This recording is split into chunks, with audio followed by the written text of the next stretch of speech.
My name is Andreas Hofrichter. I'm with Deutsche Bahn Engineering and Consulting USA, based here in Sacramento. A little bit about Deutsche Bahn. Some of you might know us, others don't. Deutsche Bahn is German for German Railways. We are the largest railway by revenue globally and have primarily our infrastructure in Europe. We operate across all rail segments, be it from very light rail and streetcars on the passenger side to the very high-speed train. One of our flagship trains is depicted here on this slide. And we are also very active in the freight transportation, and people typically associate us with railways.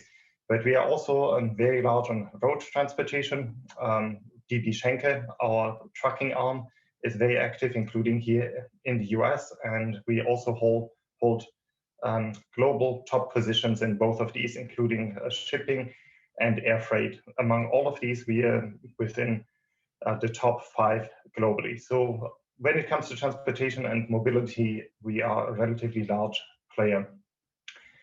We also have initiatives to get over to full sustainability by 2050, starting with rail, but it's really across all of our sectors with green energy or renewable energy generation, be it on the hydrogen battery side or be it on the electricity side. What do we do here in the US? We leverage that knowledge from our holding company and from our group of being the world's largest integrated transportation operator to improve the quality of life here in the US through introducing sustainable mobility solutions. Currently, we don't have any rail operations here in the US, but we provide consulting and engineering services to others to improve their systems. I lead our Sustainable Motive Power and Zero Emission Technologies group, and some of the services that we offer are depicted on the right. Techno-economic analyses, very similar to what was just described with longer journeys, what technology would be more suitable. We do that for rail operators as well as for bus operators, but focusing on rail for now. We also support pilot projects and prototyping of vehicles and when they're actually then introduced in service. We do well-to-wheel energy and emission assessment. Also, we heard a little about that in the keynote just now. I will skip the others to give more time to our panelists. If you'd like to contact me, here are my contact details, and I believe the slides are available to others later. I'd like to hand it over now to Noah. Noah is with Alstom. Alstom is one of the major rail vehicle suppliers in the world. He's responsible for rolling stock and sales and business development here in North America. He has more than 10 years experience in passenger transit, first with Bombardier, another large organization. Actually, I think you're coming back home now with the acquisition, now with Alstom, and has a lot of experience in operations and maintenance, rolling stock program engagement, and commercial strategy.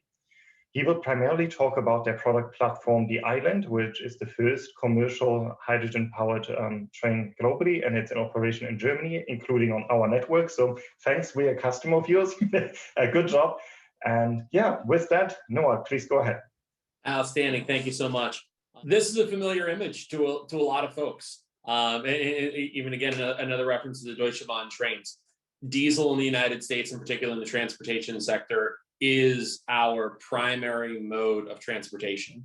As some may or may not know, the back of our transportation network in the United States in particular, Canada as well, outside of our dense urban areas where we have subway networks, everything is built on the back of freight railroads. Diesel is king.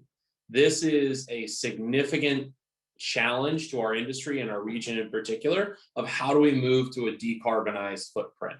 How do we move away from this? What are we looking at from new technologies, and how do we incorporate these new technologies? Right? As Alstom is not the owner of the technologies, we are simply implementing and integrating these technologies into what we know best, which is green mobility. Next slide, please. So what are we looking to do? Our focus is in and around diesel replacement. So we have multiple different avenues that we can go down, but I kind of want to focus on 2 in particular. So what we're looking in the short term and a little bit more medium to long term is in the reduced emissions is a bit more short term.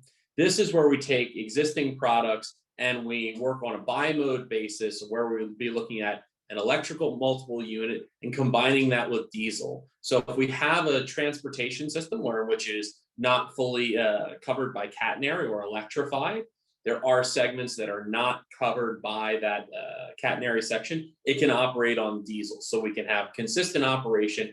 And what a lot of our customers in the operation side are seeking is a one-seat ride.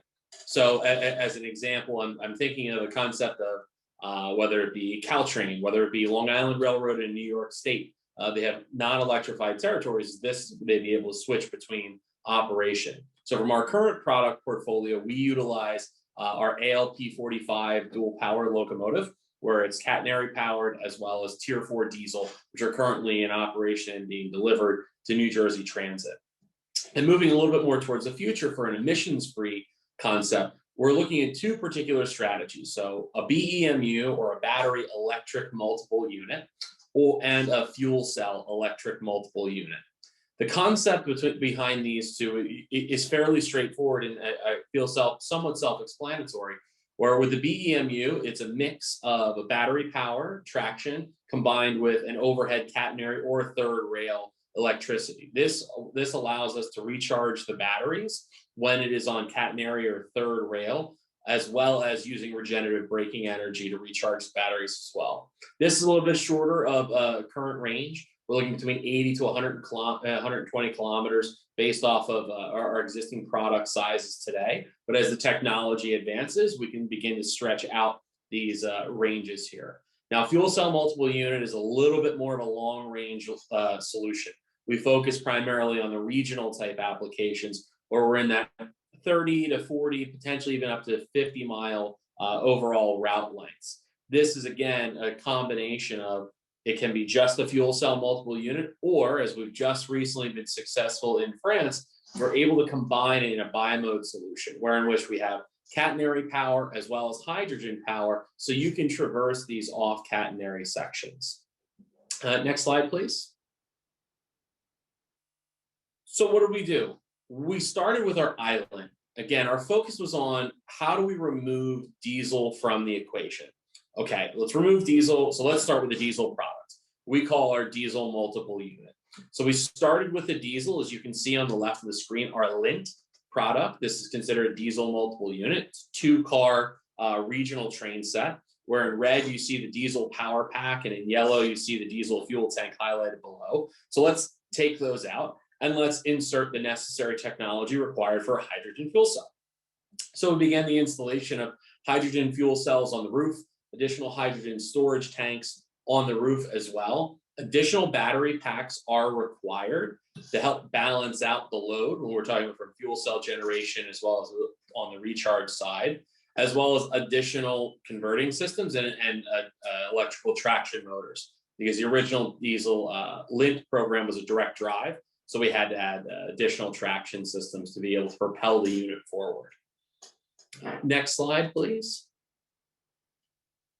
So a little bit of an overview of what the specific product is, so people have kind of an understanding of what the application is, where it's in service, and I get a little into more of that a little bit later, but I thought it'd be nice to just kind of highlight what does the product look like, right? So this is based off of, as I said, the Lint 54 DMU, so a 54-meter length multiple unit train. It has two different boarding heights, so we're accessible in multiple different places. Because again, as we look, we primarily have installation base within Germany. We're spreading to France, we're spreading to Italy. Spain is starting to get interested in as well. The UK is getting interested. And one of the primary items that we have to make sure that we're keenly aware of, the United States, Canada, North America, is accessibility, is ensuring that there is accessibility across a wider range of platforms and multiple different station concepts as well.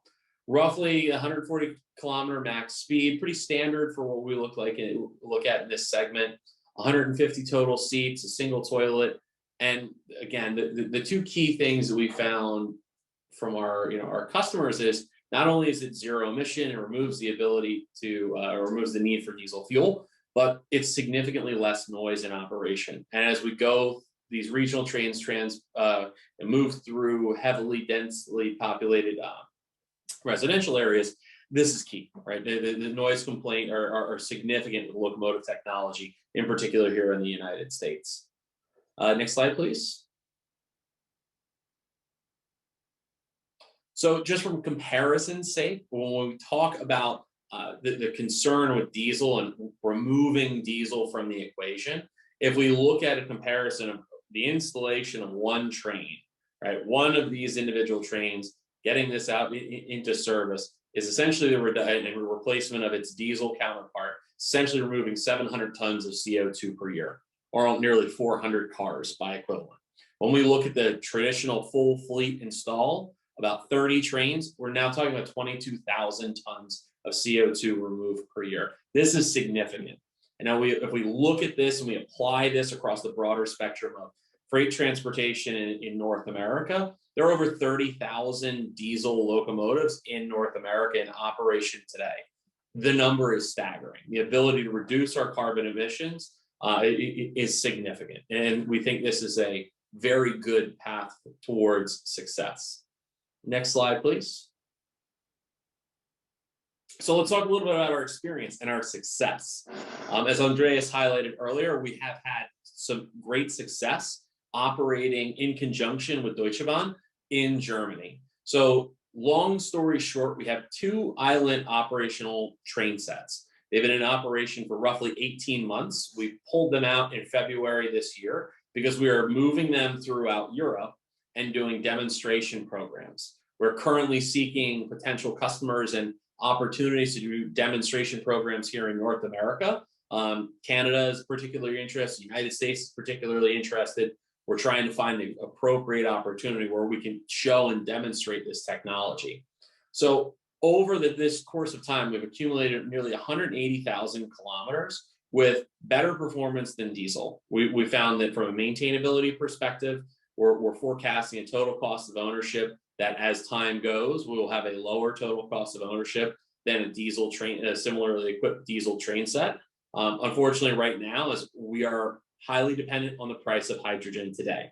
Hydrogen today is a bit expensive. As we forecast that hydrogen prices will go down as production expands throughout the region, both ours and globally, this total cost of ownership becomes much more key, right? We're driving to a real value proposition with our customers.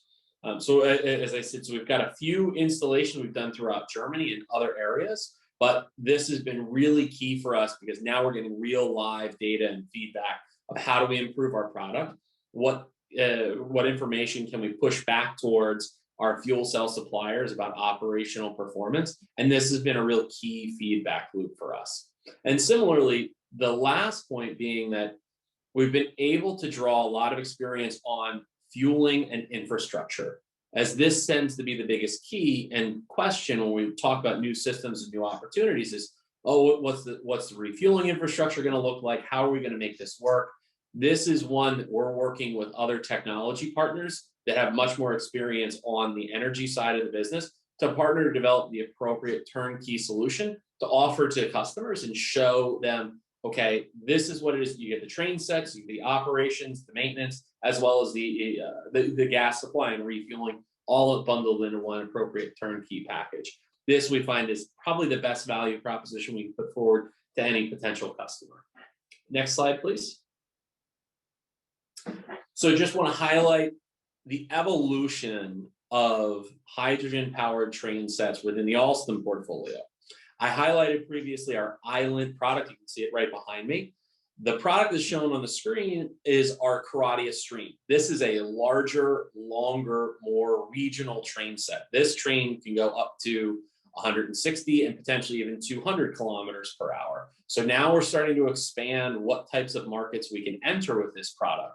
We've been successful in November of selling train sets within Italy, and the agreement to develop these train sets jointly with the Italian customer. We also have an agreement as just recently as a few weeks ago in France to develop 6 additional train sets that are of a bimode nature. So I explained earlier, so hydrogen and electric system. This just shows that we can expand, it's applicable in other areas, and this product is more in my mindset of what would match very well with what our market is here in North America. Next slide, please. So just a few quick observations of recent orders, recent information, where the market is going, at least from a European perspective. I wish I had more in North America, but working very hard on that as we speak. So in the UK, we're working on a conversion of existing train sets to incorporate hydrogen fuel cell technology to go to that true fuel cell unit. Two different customers in Germany right now that are looking at and have ordered, a significant number of island trains. They're looking, and they've procured these units to directly replace diesel. Next slide, please.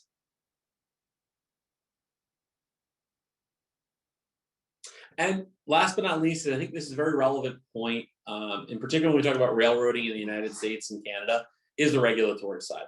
I think it's important for us to highlight the length and depth of the safety and regulatory process that we've gone through to operate throughout Germany. So we partnered with TÜV SÜD to work through how do we get compliance with all these standards and regulations within Germany, within Europe as a whole, and then potentially in other areas as well.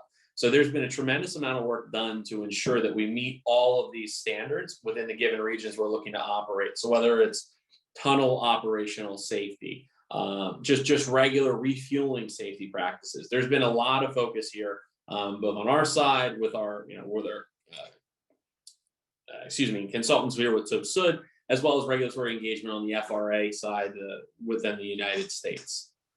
And I think that should wrap up my presentation, trying to keep myself on time here. Great, thank you very much, Noah. Very interesting and certainly an extremely innovative product. Just to make everybody jealous, I've been on the island. It's a lot of fun and to some extent somewhat underwhelming. It just feels like a train, which I guess is what it should do. But yeah. And that's the exact point. It is a direct one-to-one replacement for diesel. You just hear a little bit less, a little bit more quiet. That's correct. It was very quiet. We will keep the questions to the end for the whole panel. I already seen a few questions for you, which is great news, and I don't think you will have any difficulty answering them. But let's go through all of the presentations and then stimulate a discussion between you.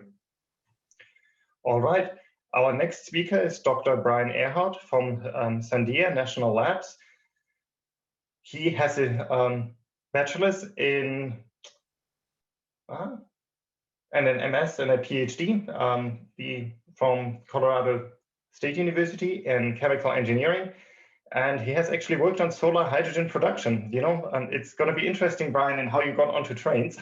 So I'm glad to hear what you're doing on that. But, going back to our keynote, we really have to look into the entire energy supply chain. So I think your insight on all of that is incredibly interesting as well, because that's clearly an important aspect of the overall hydrogen discussion. Currently, he's working on hydrogen safety and risk and infrastructure for various applications, including rail applications. So addressing some of the potential risk and safety concerns with hydrogen. Hydrogen is safe, it's just very different. And Brian is helping to make sure everybody understands that and things are designed properly. He participates in the NFPA and the IEC committees for task groups around hydrogen safety. Now over to you, Brian, and yeah, looking forward to your contribution. Thank you. Great.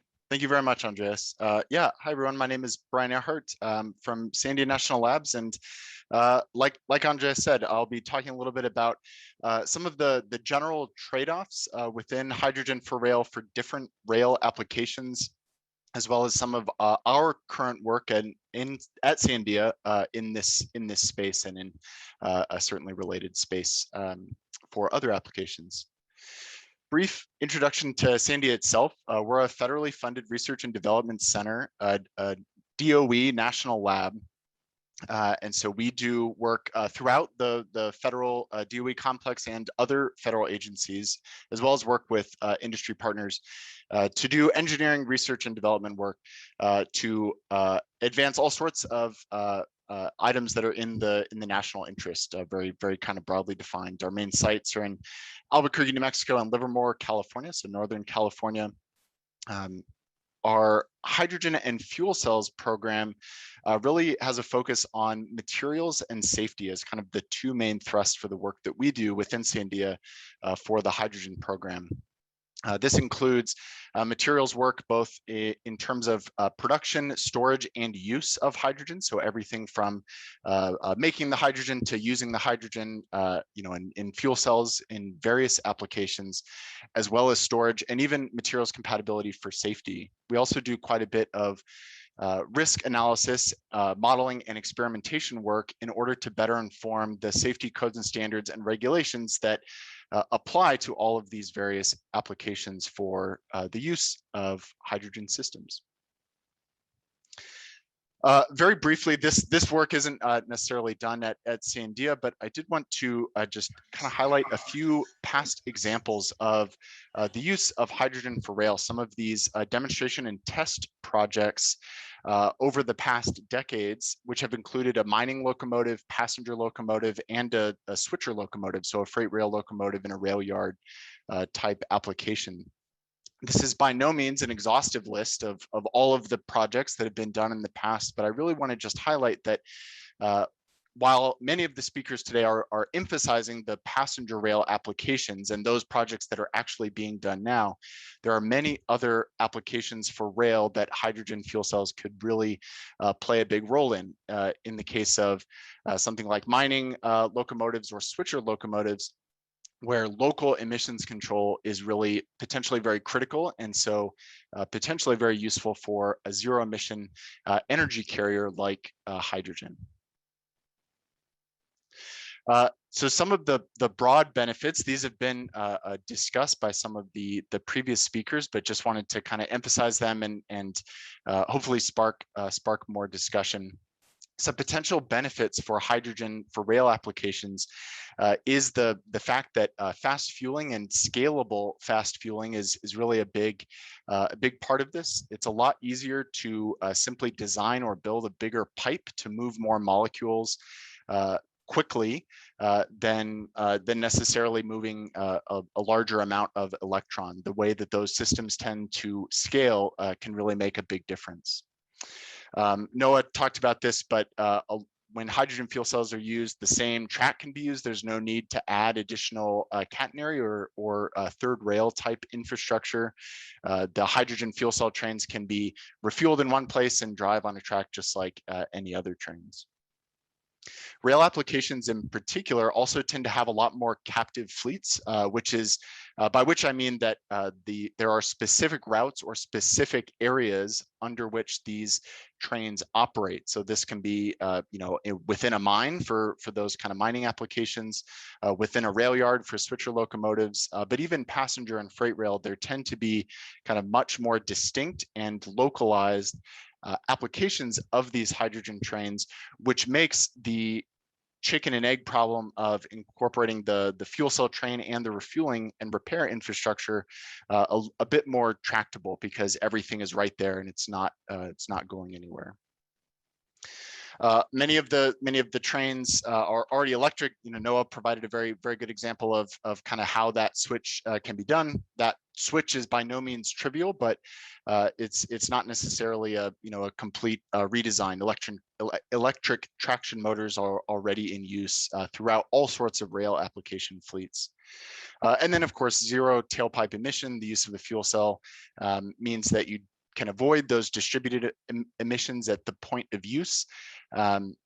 And rail lines really do go everywhere, including not just passenger rail, but freight rail can really go through dense urban areas, cities, and residential areas. And so that local emissions control at the point of use, those tailpipe emissions are really a critical aspect.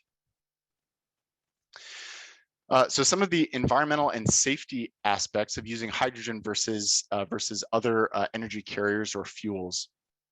The emissions for the use of hydrogen really do depend on the source of hydrogen. This was discussed previously as well.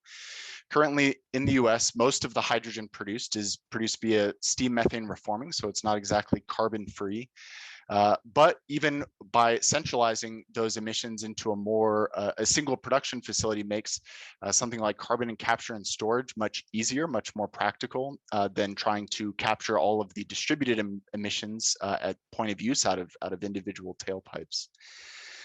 Additionally, even something a little more carbon-free like electrolysis production from electricity really will in effect depend on the grid mix, the local electricity grid mix of whatever emissions are used to produce those or are from the production of the electricity, which in turns can produce the hydrogen. So that source of hydrogen and the move toward truly renewable and green hydrogen is certainly an important factor. Hydrogen does take energy to store at high densities. In a gaseous form, it's stored at very high pressures, and that compression takes energy. In a liquid form, it's a cryogenic flammable liquid.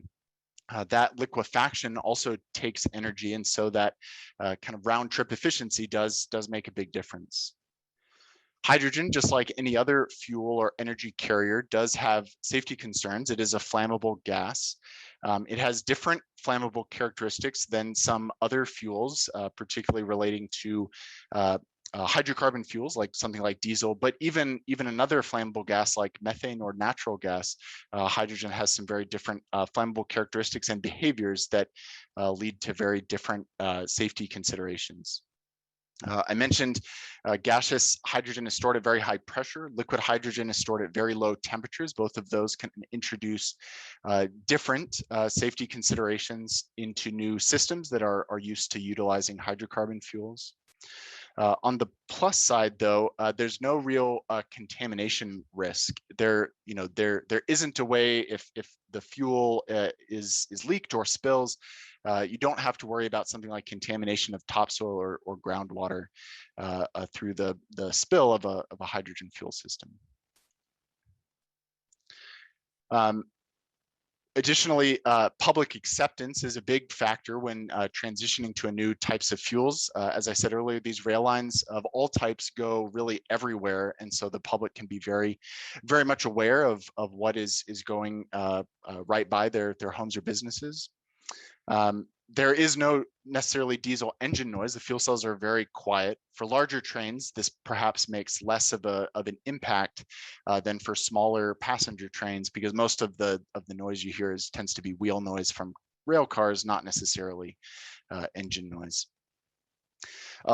Hydrogen fuel cell systems can avoid the need for third rail or catenary electrified systems, which can improve local aesthetics and make things a lot more enjoyable to look at. You don't have to look at hanging wires or fence off areas for third rail type systems. Additionally, those local emission control, such as even removing smog producing emissions, can really make a big difference for something that goes through like a dense urban area, for example. The safety and acceptability reputation of hydrogen is certainly in the public consciousness, and so education and outreach is certainly going to be a big consideration for any new systems that will be going in. And then, of course, the total cost of a new fuel is not just the design and purchase price of a locomotive or a train, but really everything that is involved in supporting that new fuel. So the refueling and maintenance infrastructure also needs to be carefully considered when moving to this new fuel. However, hydrogen as an energy carrier is usable for all sorts of things, including other transportation modes, as well as chemical and industrial use. And so local investments in infrastructure for hydrogen refueling can benefit other industries and applications as well as other transportation modes. So you could have sort of a multimodal fueling type setup that could benefit from similar infrastructure. Some of the current work at Sandia leverages some of our past work in safety, risk, and consequence modeling. So here I'm showing some of our modeling efforts in the areas of probabilistic risk assessments. So looking at, what might happen for light duty vehicles. This is some of our past work for when a fuel cell electric vehicle undergoes a crash, and what's the probability or likelihood of different types of outcomes resulting, and so what safety specific scenarios are most worth investigating. We also do both simplified and high fidelity modeling of things like indoor applications and sensitive infrastructure. This includes something like a maintenance facility where a hydrogen leak could lead to accumulation or other hazardous conditions. We also look at things like tunnels. What is the effect of a hydrogen leak or fire on something like a tunnel, and which could be damaged and disrupt local travel and transportation. We also develop and publish the HIRAM, or the Hydrogen Risk Assessment Model software, which is a free and open source software that is a toolkit that contains a lot of hydrogen specific safety risk and also release behavior calculations and models that is usable and useful for supporting these types of assessments. This work goes to support some of our current work for the DOT Federal Railroad Administration, in which we're assessing current, especially freight rail standards, in order to identify how these design and safety standards might need to be modified or rewritten, redesigned for a hydrogen locomotive or train versus a diesel locomotive or train, or even a tender car. For high fuel use applications. And so really identifying those changes and what potential research gaps are there is what we've been working on so far. Additionally, reviewing the hydrogen specific safety codes and standards that would regulate things like local refueling facilities are not necessarily written with trains or train infrastructure in mind. And so we're currently reviewing these standards as well, as in order to identify changes that will need to be made to enable the use of train refueling type facilities in these standards as well. We're also doing a fairly newly started effort, but we're doing additional work for the FRA, leveraging some of those past efforts that I showed on a previous slide, looking at the safety risk assessment for post-crash outcomes for rail applications, trying to look at what types of scenarios are going to be the most important and what effect those scenarios might have on emergency response guidance, including things like evacuation times or distances or first responder guidance, those sorts of things. We're also looking at the human factors, so the human operators that need to refuel or maintain these new hydrogen trains that were previously refueling or maintaining a diesel train. What are the best practices in incorporating better refueling and maintenance procedures in order to increase safety as much as possible? And then looking at the somewhat unique shock and vibration environment for the rail environment and how that might affect hydrogen embrittlement concerns for metals and other materials that actually contain the tanks and piping that actually contain the hydrogen on board the train. Additionally, and kind of shifting gears from the safety side, we've also done infrastructure studies in the past focusing on light duty vehicles. So the refueling facilities that would refuel fuel cell electric vehicles that are on the roads today. Looking both at economic comparisons and analyses for different scale and different designs of these types of facilities, as well as looking at the physical layout and what the regulations, codes, and standards require in terms of like safety setback distances and what impact that has on the overall site design. We're currently leveraging that past work in an effort for the DOE Hydrogen and Fuel Cell Technologies Office to assess and try to make some hypothetical reference stations for different rail applications, both passenger and freight rail, looking at both gaseous and liquid hydrogen dispensing into these different rail applications and what these refueling facilities might look like and how they might fit into existing or future rail yards. And so how these trains are refueled is certainly an important piece of this. And so just to give sort of an example here, when you're dispensing gaseous hydrogen, there's many ways you can get the hydrogen, but if you get it say delivered as a liquid form to take advantage of that higher storage densities, there's different ways you can design the system, either maximizing or minimizing sizing of pumps and compressors throughout the system, taking advantage of high pressure buffer storage in order to achieve fast filling of the gaseous hydrogen. Of course, if you're dispensing liquid, the system is going to look quite a bit different. If you're dispensing liquid hydrogen, and then how that all looks in the interface to a locomotive or a multiple units type train. Because the assumptions, of course, that one might make in the design of a locomotive or a multiple units train affect the design of the refueling facility and vice versa.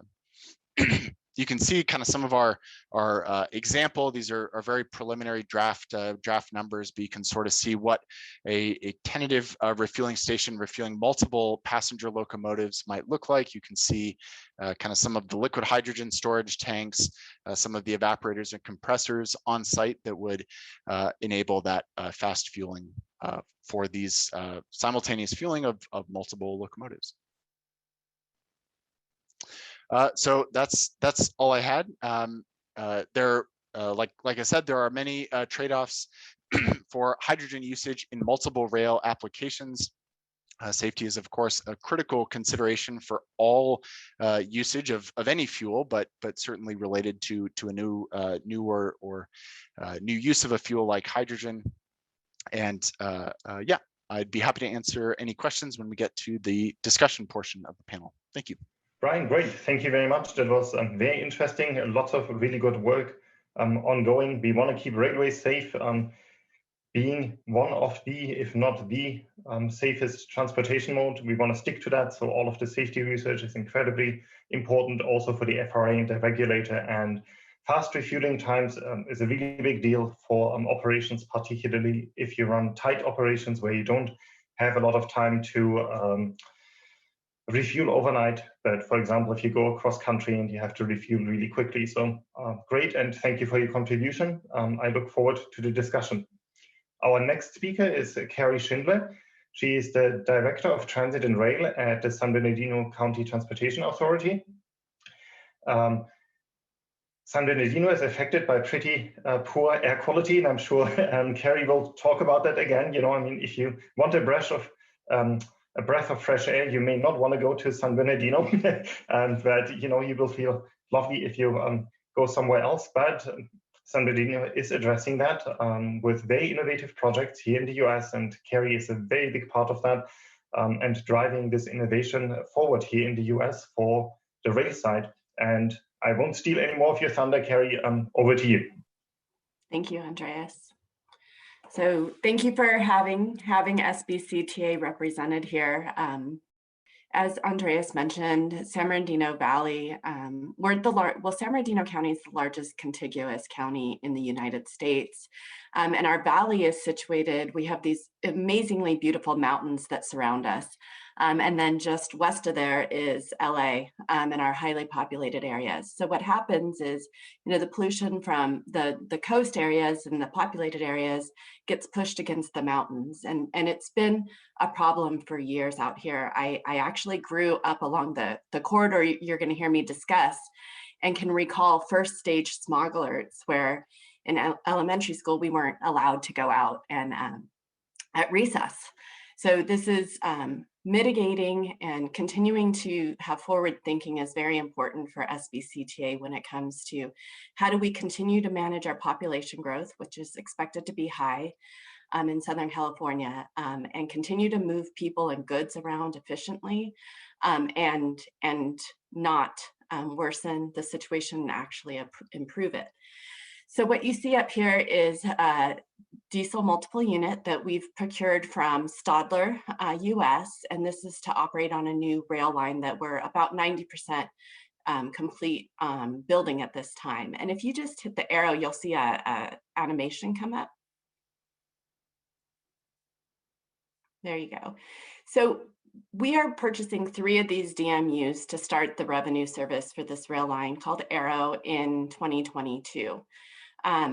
Once we realized what vehicles we were purchasing and kind of where we were going, we recognized an opportunity to focus in on this power pack and really transform the power pack to be ready for alternative fuel. As you've heard the previous speakers talk about, catenaries, we're in a historic corridor in part of this line. Catenaries running through there were not going to be received well from the public.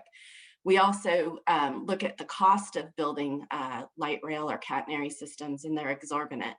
So what we found with this opportunity with a multiple unit is really we could transform it and we could utilize our existing infrastructure to run it. And so we're focused on transforming that power pack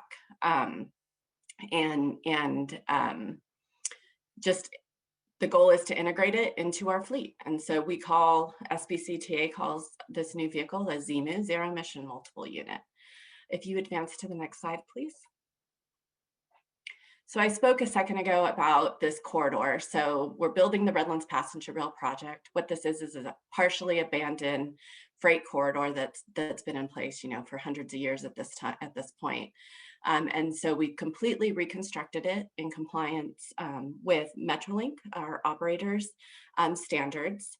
And through that gold line that you see on there, we're going to have 25 round trips a day of the multiple unit service, and then we're going to integrate 1 round trip a day. We've cleared environmentally too, but of the larger locomotive hauled coach is that Metrolink currently uses in their fleet.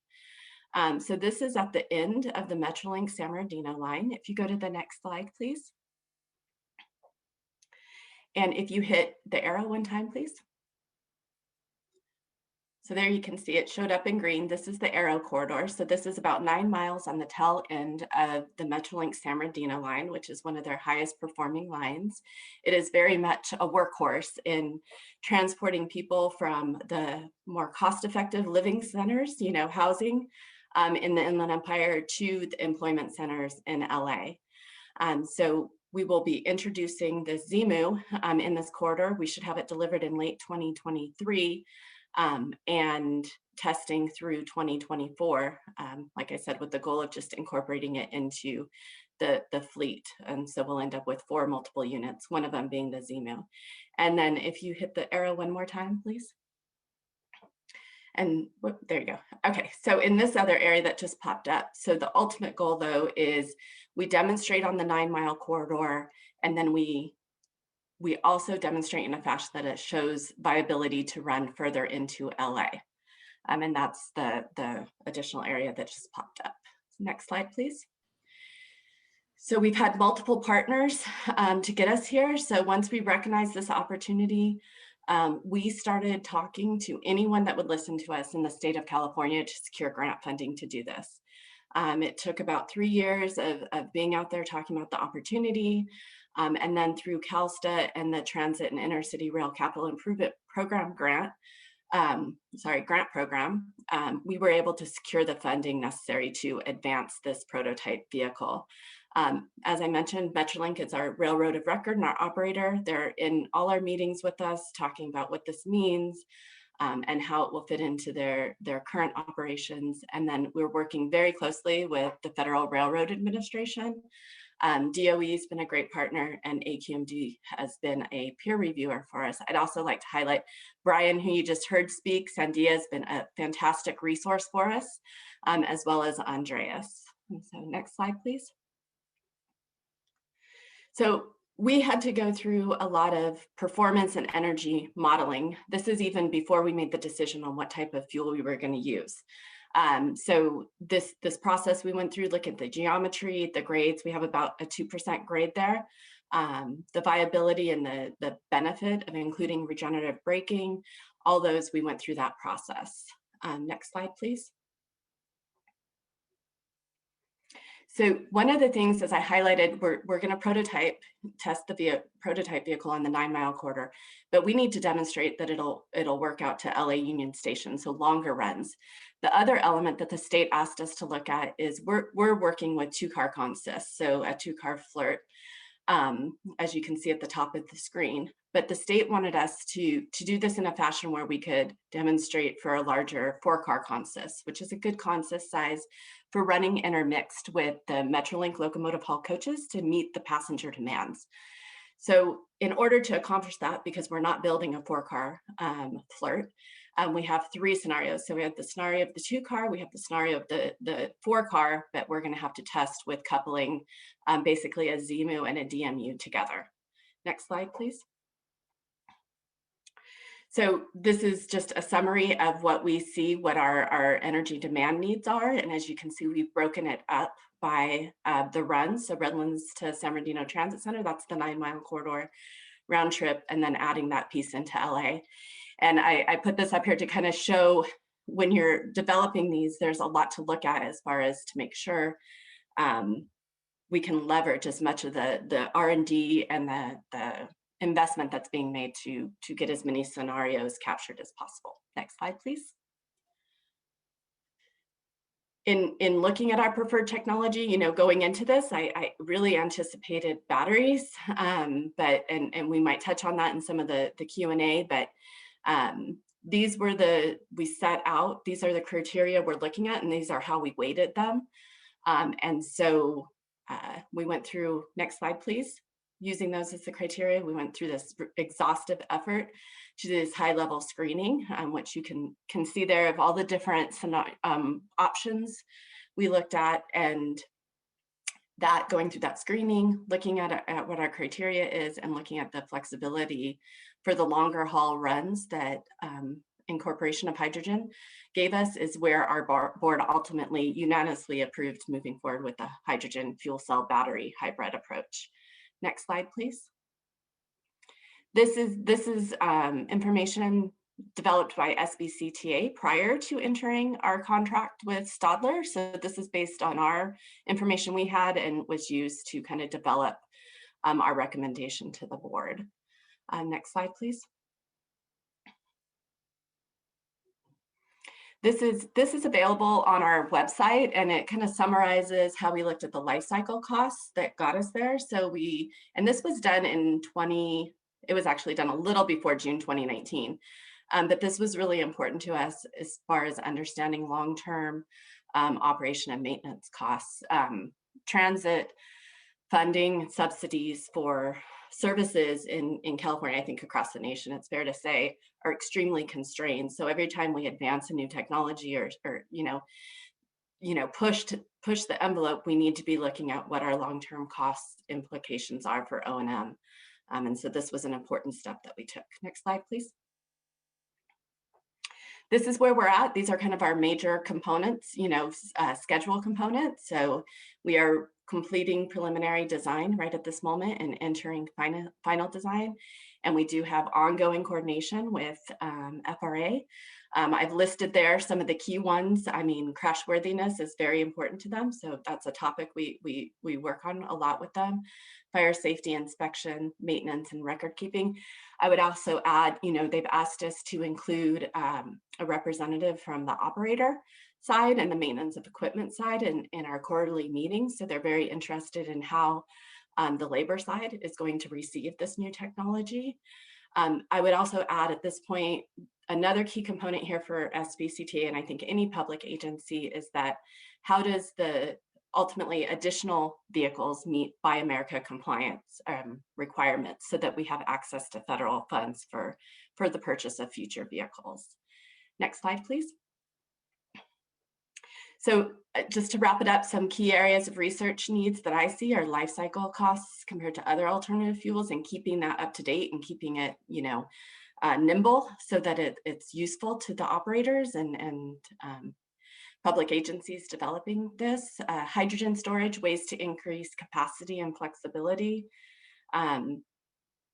the cost reduction in renewable hydrogen, so keeping a tab on that so that we can have good cost estimates and know what our options are out there. Maintenance facility design, this is probably one of our biggest challenges. We're just completing building, it'll be done in May, maintenance facility for the multiple units. And so when that was designed, it was for tier 4 diesels. We're now introducing hydrogen fuel source into that maintenance facility. So how do we have best practices for building facilities of the future? And then this is a key area for FRA is component durability and impact resistance. And so I can touch more on that in Q&A if there's interest in that. And I think that wraps it up. So next slide, please. Yep. So we do have all our reports available on our website if you want more detailed information, or I'm available for questions. Hey, Carrie, great. Thank you very much. Extremely interesting project. The first of its kind in North America. It's going to be the first commercial hydrogen-powered train in North America as well. Great to see it here in California, and SBCTA being willing to be that innovation leader and actually go ahead with a technology where you can't say, oh yeah, my neighbor has done that already. So yeah, great news, and thanks for your leadership. On the leadership topic, let's move further to Caltrans. We have our speaker here, Momoko Tamayoki. Momo, she is the Chief of Assets and Equipment at the Division of Rail and Mass Transportation at the California Department of Transportation. Whew, that's a long title, but I think I got it correct. So thank you, Momo, for presenting. Caltrans has a big fleet of rail vehicles here in California that Momo is going to talk about, but clearly the state and Caltrans in itself also has a big role in promoting lower emission standards within the state, and Momo is feeling that as well. Without further ado, go ahead, Momo. So good morning, and thank you very much for inviting me to this workshop. My name is Momo Tamaoki, as Andreas mentioned. I am the Office Chief of Assets and Equipment at Caltrans Division of Rail and Mass Transportation. And today I will be going over Caltrans zero emission strategy for inner city passenger rail. So Caltrans really strives to become an innovation leader in zero emission mobility by reducing GHG emissions and criteria pollutant. And we want to show that zero emission inner city rail without wayside electrification is possible and practical through our strategy. So the first thing I want to talk about is the California State Rail Plan. The rail plan is a planning document that establishes a strategic vision for prioritizing states' investment in the passenger rail network statewide, including inner city passenger rail, commuter rail, and freight rail. And Caltrans is responsible for developing this planning document every 4 years. And the state rail plan is really designed to respond to the both federal and the state rail planning requirements, which include both short-term rail investment program that describes at the project-specific level, and then also a long-term vision, which describes at a corridor level. And then the state guidance requires that the development of a 10-year capital plan, and Caltrans is tasked to plan for integrating the state passenger rail systems as part of the state rail plan. And the federal guidance requires an analysis of the various program effects, which includes the anticipated effects of long-term investments in the rail system, on the economy, and then also the environment, including air quality and greenhouse gas emissions and criteria pollutants, and then the state's communities that we serve. So our zero emissions strategy, it's part of the new 2022 state rail plan that's gonna come out next year. And then it is meant to provide guidance, roadmap, so we can implement initiatives and projects to accelerate our transition to zero emission inner city passenger rail to meet the state mandates. So we have 3 strategic goals that will lead us to become an innovation leader in zero emission mobility, specifically for inner city passenger rail. Our 3 goals are number 1, decarbonization and improving air quality. Number 2, increasing energy efficiency. And number 3, leadership and facilitating collaboration in sustainable mobility. So each goal has a measurable target. For decarbonization and air quality goal, we aim to develop a solid strategy to transition to zero emissions by 2035, which is consistent with the executive order, having reduced our emissions by 100%. And for energy efficiency, we aim to reduce our fuel and energy consumption by 35% by 2030. And for leadership and collaboration effort, we want to work with all passenger rail agencies in California to develop an action plan by July 2021. This is also consistent with the executive order, as we have to have our action plan finalized by July 15th, 2021. So to achieve the decarbonization goal, we will substitute fossil with renewable energy, which reduces the carbon emissions. And then we'll also pilot and deploy hydrogen hybrid vehicles. And then we might also want to consider adding battery locomotives to our existing fleet as a midterm solution combined with the renewable diesel. And then to achieve the energy efficiency goal, we want to encourage our locomotives engineers to drive more efficiently and invest in technology that allows them to do that. And then we want to also utilize regenerative braking, which is possible with the new hybrid powertrains. And then we also would like to make investments in ground power supply at the layover facilities and the maintenance facilities so that the vehicle don't have to run idle to provide head-end power. Another option is to upgrade our equipment to reduce head-end power, for example, through LED lighting and more energy efficient air conditioning and such. And to establish our leadership goal, we will lead all the innovative initiatives in zero emission vehicles and promote technologies. We also want to continue to work with other state agencies such as California Air Resources Board, California Energy Commissions, and Governor's Office Business and Economic Development. So we actually formed a group together with the agencies that I just mentioned. We are calling ourselves Z-Trans, Zero Emission Heavy Transport Task Force. So we are tasked with integrating all the statewide efforts and initiatives, and then that effort should really accelerate our zero emission rail implementation goals. And we also want to expand our public outreach and promote the benefits of rail to encourage mode shift to increase our load factor and then also to reduce emission per passenger mile. So as you can see on this slide, compared to the other modes of travel, our ambitious goal is to develop strategies to achieve 100% zero emission in a city rail fleet by 2035. This goal definitely will ensure that the rail retains its environmental advantage and remains competitive compared to other modes of transportation.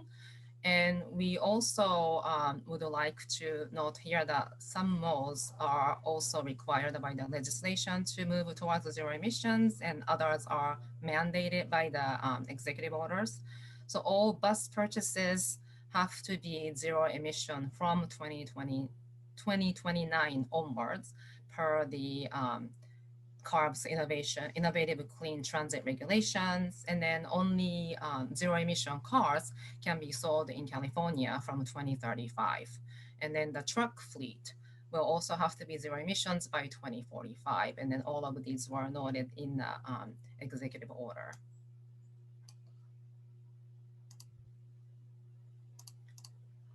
So before I jump right into our strategy, I realized that some of you may not be too familiar with the way inner city passenger rail and commuter rail are operated and managed in California.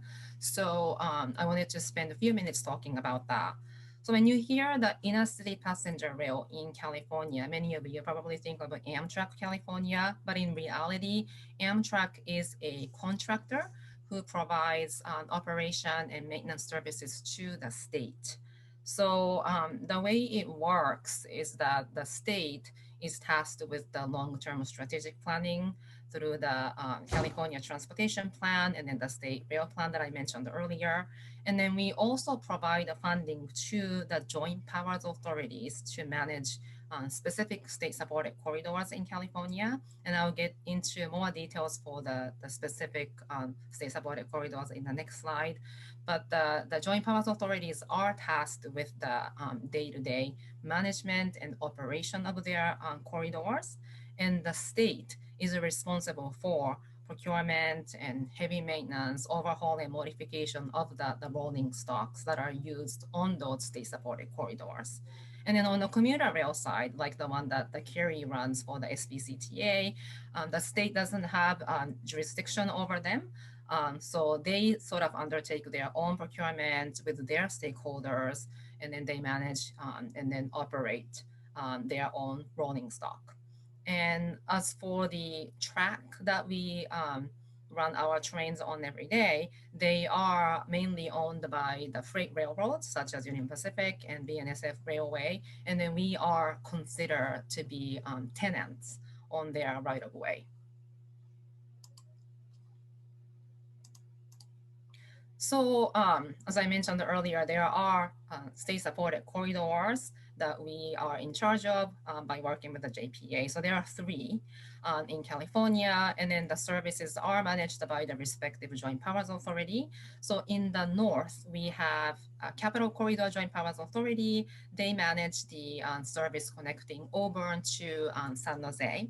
And then in the Central Valley, the San Joaquin Joint Powers Authority, they manage the services connecting all the communities in the Central Valley with Sacramento and then the Bay Area. And then in the south, on the coast, Low-San Rail Corridor Agencies, they manage the services connecting San Luis Obispo, Los Angeles to San Diego. And then most of the equipment utilized on those state-supported corridors is actually owned by us, Caltrans. We have 37 diesel electric locomotives that are used in our regular services, and then 107 passenger cars, and most of them are bi-level cars. And we have 2 locomotives models, EMDs F59 PHIs. We have 13 of those right now. And then these locomotives meet Tier 2 emission standards. And then the other newer, cleaner models are Siemens Charger locomotives. And then we have 24 of those. And these newer locomotives, Siemens Charger locomotives, they meet the Tier 4 emission standards. Our zero emission strategy basically focuses on these state-supported corridors and our inner city passenger rail equipment that we own.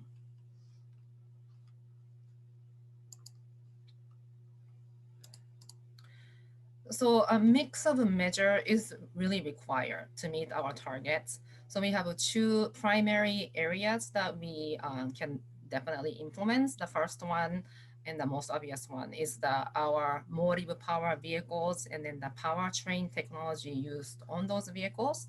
And then the second one is the type of energy used on the vehicles that can be, fossil fuel or renewable energy. So we identified 5 high-level levers. The first one is the primary onboard energy sources, where we'll use renewable diesel as an intermediate solution, followed by introduction of a hydrogen-powered rail vehicles, Hydrorail. And then these primary options will be supplemented with onboard energy storage, most likely batteries, to create hybrid train concepts. And then the second is that we will upgrade the existing F59 PHI locomotives. Those are Tier 2 locomotives with after treatment systems. and we would operate them with the renewable diesel so that they achieve the latest Tier 4 standards, just like the Siemens locomotives. And we will also pilot Hydrorail before placing them into revenue service. And then this technology doesn't really require after treatment because the only exhaust is water.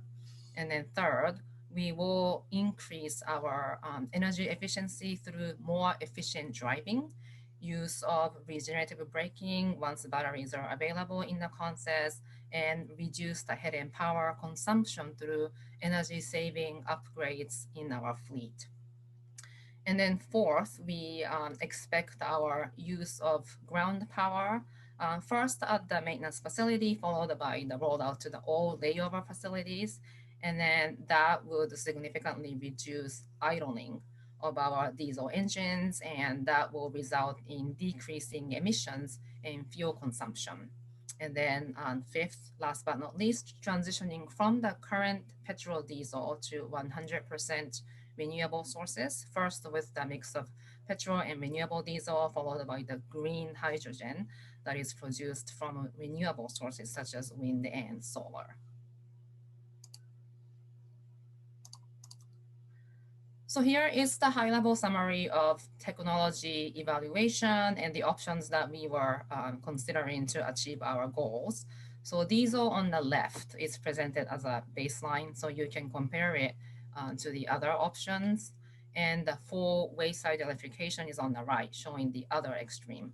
So the financial and the right-of-way challenges for complete wayside makes this option not really attractive or feasible for our inner city passenger fleet, but where electrification is already installed or will be installed in the future, we intend to make use of the infrastructure through dual mode capability.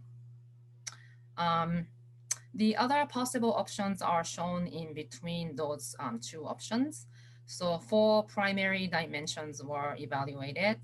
When we were doing the analysis, we looked at the environmental impact, including GHG and criteria pollutants, and then the general impact on the ecosystem, like recyclability of components and effect on water resources. We also looked at the technical and operational performance, like acceleration, maximum speed potential, tractive effort, and such. We also looked at the economical consideration, including expected operational costs, like the cost for fuel, the capital costs to actually purchase a vehicle or to retrofit vehicles, and then also the required wayside infrastructure. We also looked at synergy with other sectors, for example, possibility of common infrastructure with other modes, like sharing refueling station with buses. And we also looked at the integration of energy storage possibilities with the power generation and utility sectors. So the evaluated options were renewable diesel, natural gas, renewable natural gas, hydrogen, and batteries. So these options were evaluated as a primary power source. So the renewable diesel definitely has the advantage that it can be used in our existing equipment while reducing the environmental impact, but it cannot lead to full zero emission. And it is especially an issue as most emissions happens as part of the train operations in the form of exhaust gas. So it can only be an intermediate option. Natural gas can also reduce exhaust emissions significantly, but not to zero either. And it relies on a fossil fuel, and also it requires a new infrastructure that would have to be replaced before 2035 for us to achieve full transition to zero emission.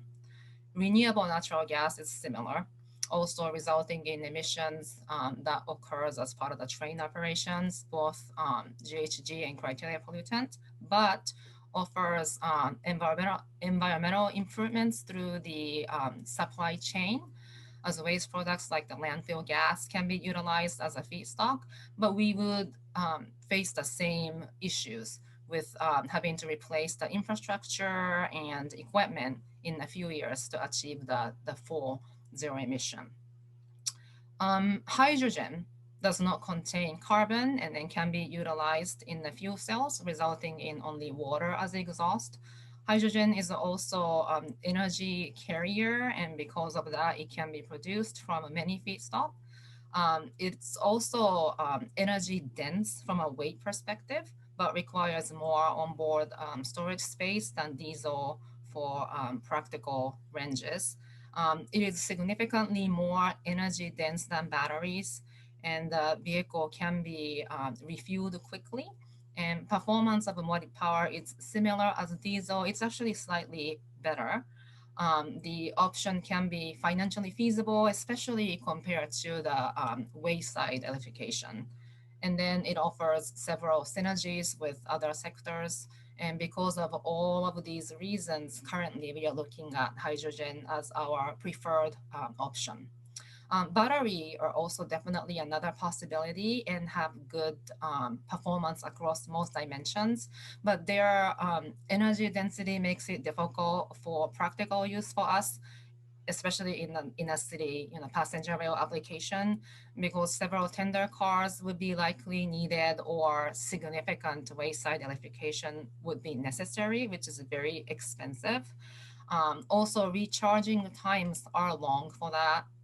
But to use the battery in a hybrid powertrain arrangement will be actually really useful to us. And then, because they allow regenerative braking, which decreases energy consumption. And then for hydrogen, it allows for like a smaller fuel cell system, reducing the powertrain cost.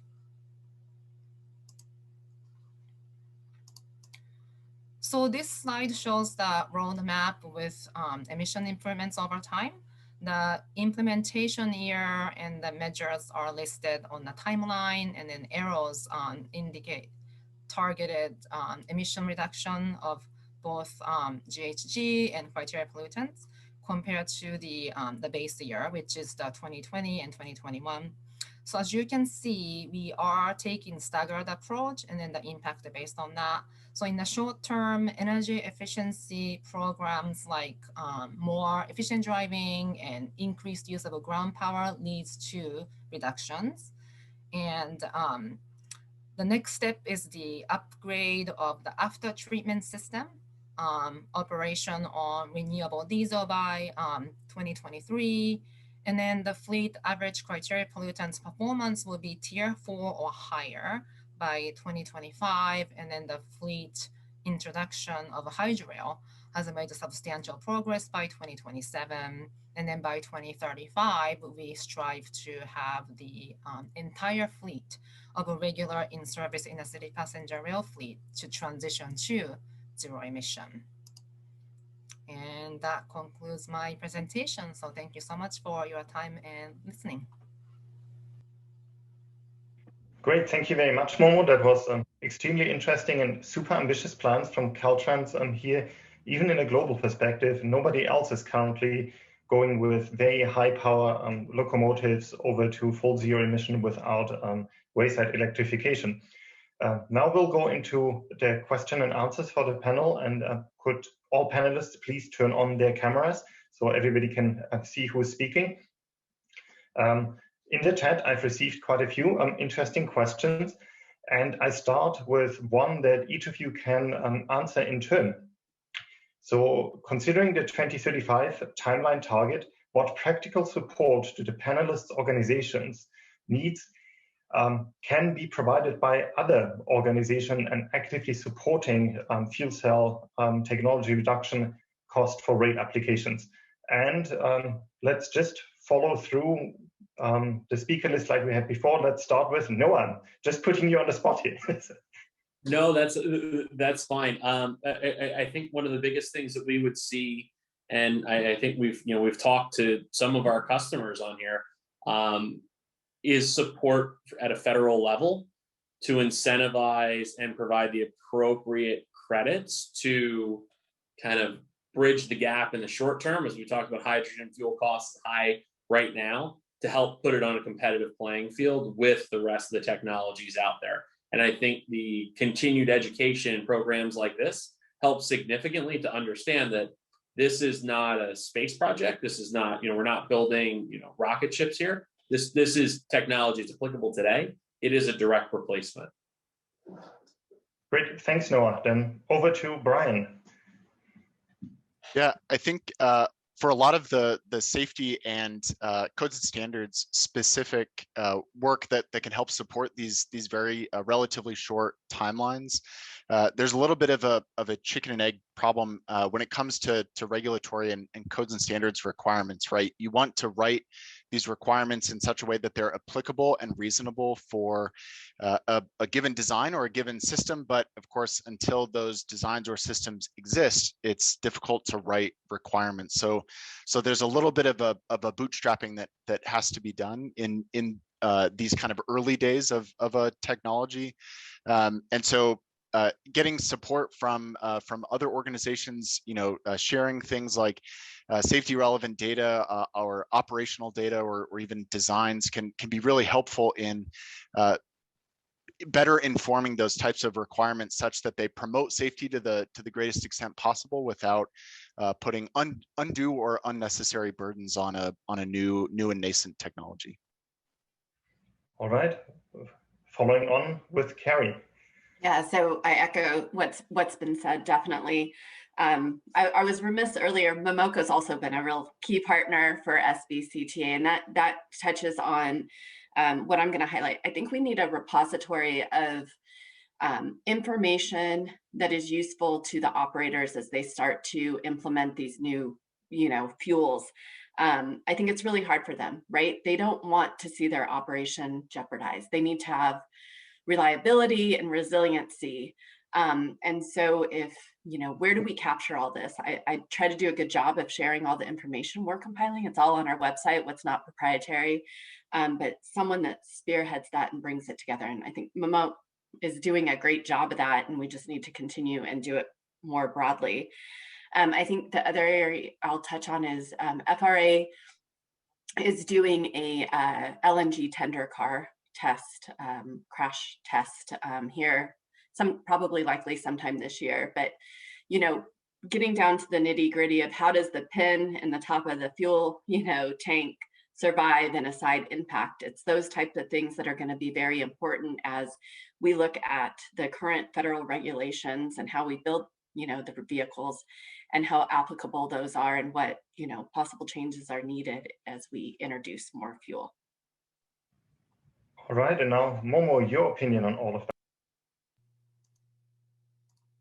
Yeah, thank you, Andreas. I mean, the other panelists already kind of touched on this, but definitely we could use some support on safety and logistics of hydrogen during, both operations and maintenance. I think I think Noah talked about this already, but we also want to take a look at the cost effectiveness of, basically buying new hydrogen locomotives versus retrofitting it. We could definitely use some support on that, doing some research on that. We also need to do a deeper dive into hydrogen and charging infrastructure requirements and technology, specifically looking at the opportunity to collaborate and for like a multimodal fueling and charging. And then since I'm a public servant, I'm also very interested in learning a lot more about impacts of just, zero emissions implementation in general from an economic and job creation and equity perspectives. All right, great. Thank you. I think there were a lot of good comments in there also targeted at possible Stanford researchers. If I summarize them, and hopefully somewhat correct, there are some of the technical challenges regarding refueling and safety protocols and standards that have to be addressed. And the other side is the more economical side. How do we bring life cycle costs down, but also do proper life cycle cost analysis so that can pertain to production of hydrogen distribution, but then actually also on the vehicles and their use and component reliability, as Carrie mentioned, specifically incredibly important for rail operators. Now going with another question from one of the panelists and from one of the audience, and it's again a panel question, so we'll go through the same sequence. I rephrased it slightly, but hydrogen fuel cells versus batteries, are they competing or complementing each other? What's your take on it? Sure. So we don't have hydrogen fuel cell trains without batteries. So they're absolutely integral to one another. Again, I think as I covered in the beginning of my presentation, it's a matter of what's the route, what's the distance served. Batteries are limited use technology as of right now. We're talking about 80 to 120 kilometers is the average range before batteries need to be recharged. Recharge time is a question and a concern. We have regenerative braking as a means of recovering battery energy. So that's technology that's available to us, as well as utilizing either catenary or third rail to provide recharging. Hydrogen, as it is seen today, is a direct diesel replacement. We talk about 1,000-kilometer average range for what we're working with. So the island behind me is 1,000-kilometer range on the hydrogen tank. So it is a direct replacement. You go through your regular service, what you're planning for your operational route per day, 15, 20 plus round trips before refueling. You're looking at kind of maintaining that same pace, that same pitch from an operations and maintenance perspective, so that you are not having to change the basis of how you operate and maintain your train sets, because that drives cost as well, as I'm sure Carrie's keenly aware of as they're going through that exercise right now. The goal is that it is a direct replacement, so you don't have to change the way that you do business every day. I also just a quick comment. I'm sorry to the other panelists. I will try not to do the whole answer early on. Yeah, no, I think Noah, you said it very well, that complementary is certainly the right answer. Even in other transportation applications, light duty vehicles that are on the road today, fuel cell electric vehicles are also hybrid vehicles, right? They have that battery on board to take advantage of regenerative braking. The extent to which the sizing of the hydrogen storage versus the battery storage, and what does that look like on board a particular vehicle, like a multiple units train or a locomotive, is certainly a factor. As you go to these larger scales, safety considerations for both batteries and hydrogen, which have very different safety impacts and consequences, is certainly a consideration. But yes, certainly a complementary technologies. Yeah, I would agree. I think it's been captured well by Brian and Noah. The one thing I would share, and it definitely complementary, one of the biggest visuals I had of what does hydrogen's change mean, is I was able to visit a warehouse where they're transitioning forklifts from battery to hydrogen, right? And the amount of space they got back in that process was just striking. And so while they're definitely complementary, and you can't do one without, you can't do hydrogen without having the battery component, the flexibility hydrogen brings in is not something to be quiet about. Yeah, I think I agree with the other panelists as well. It's definitely complementary because there are just many possible pathways to zero emissions, and then one size does not fit all. So depending on each agency's requirements for operations, what they need their vehicle to do as far as the performance, and then the cost associated with owning the vehicles. Maybe battery solution is better for some agencies, and vice versa. Maybe hydrogen is better for others. So I think we need both technologies to transition to zero emissions. All right. Thank you for your answers. I'm just looking at the clock, and the time is against us here. I have a lot of additional questions, and I won't be able to get through all of them. So I'll pick one more, and hopefully, my colleagues at Stanford, Naomi and her team, will not cut us off. So I'll go with one additional question. Again, to the whole panel, so everybody has a chance to speak. In the decision-making, either of your product development or actually using the technology, how have you taken externalities into consideration? So I'm going to interpret this as basically we're seeing what the market is offering, what the market needs. So I'll come at this from just kind of the broad perspective of looking at North America. we look at it as North America is dominated by diesel-powered trains, locomotives in particular, as I mentioned earlier with freight. We are looking at that as this is the single largest opportunity we're going to have to decarbonize our industry. Passenger is a key part as well, but freight is tremendous, and freight is long, slow, and always running. So if there is a way that we can begin to decarbonize, and we need to work together with the technology partners to improve fuel cell technology and efficiency, right? I mean, we're looking at how do we get more efficiency out of a fuel cell? Can I get to 2 megawatts in an existing system? Can I get to 3 and 4, which is really where we want to be without the additional numerous tender cars, right? So how do we get more efficient in the transformation process so that we can maintain the same footprint and get an increased power output to become truly competitive with the relative power output of a diesel combustion engine? I'm definitely more of a researcher, not necessarily a decision maker or an implementer. So I'll kind of defer to my other panelists in a lot of those respects. But I will emphasize that in any type of comparison analysis that includes looking at externalities, it's of course always important to include the comparison in that decision-making process. You know, not necessarily just looking at a single design or a single technology in isolation, but always how it compares to alternative options is definitely important. Sorry, I was just scrolling through trying to find the gentleman's name, but Department of Energy is doing a modeling effort specifically regarding freight and transition to alternative fuels that I think this group should be aware of. Unfortunately, I couldn't find his name quick enough, but definitely that's out there, and I think it's key to what Noah spoke to. I would also, as far as external, you know, SBCTA in partnership with Caltrans and CalSTA and the others I mentioned really tried to push the envelope, right, to get us going on the passenger rail side. But Metrolink, I just need to highlight, 2 weeks ago, they approved their climate action plan, and it's available on their website. I encourage you to go take a look at it because it is a very aggressive plan looking to targeting 2028 for zero emission. And so there's a lot of good information in there.